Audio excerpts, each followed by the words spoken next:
The Kentucky Military History Museum in downtown Frankfort obviously contains many military weapons with a Kentucky connection, including the Colonel George Chin collection. At the Kentucky Historical Society, we focus on a lot of stories of Kentuckians, their role in the military, and there are a number of weapons on display.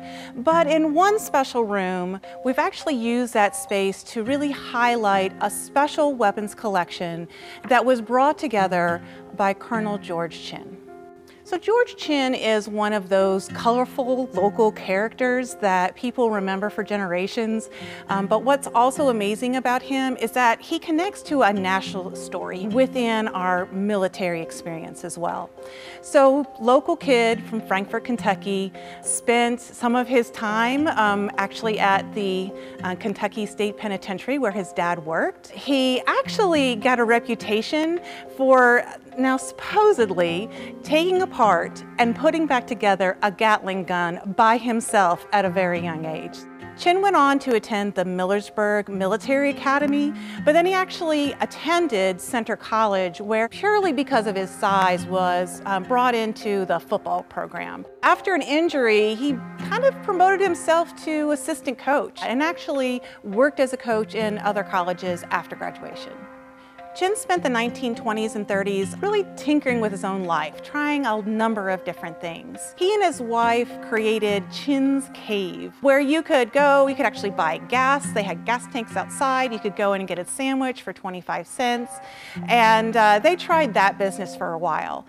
He became a little bored with that and became a tour guide at the new Capitol, which somehow evolved into becoming the Sergeant of Arms for the Kentucky legislature. When the United States becomes involved with World War II, and many men are enlisting in the military, George Chin wanted to do his part as well. The problem was that he was well over 50 pounds overweight for any military service.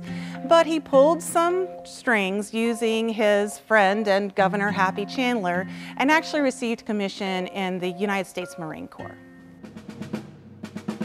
So in the Marine Corps, George Chin, despite the fact that he has no degrees in engineering or anything else related to weaponry, really has an incredible amount of knowledge of modern weapons of the age. So in the Marine Corps, he is sent all over the world to the different war zones to solve problems with the biggest weapons that the Allied forces were using. He found the problem, would fix it on site, and made it possible for the Allied forces to continue to advance.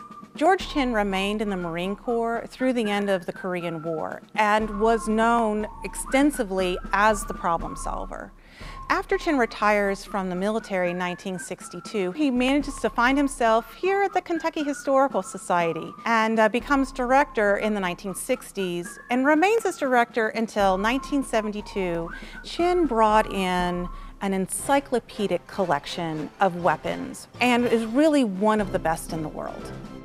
For more information, visit us online at history.ky.gov. From the Kentucky Military History Museum in downtown Frankfort, I'm Doug High.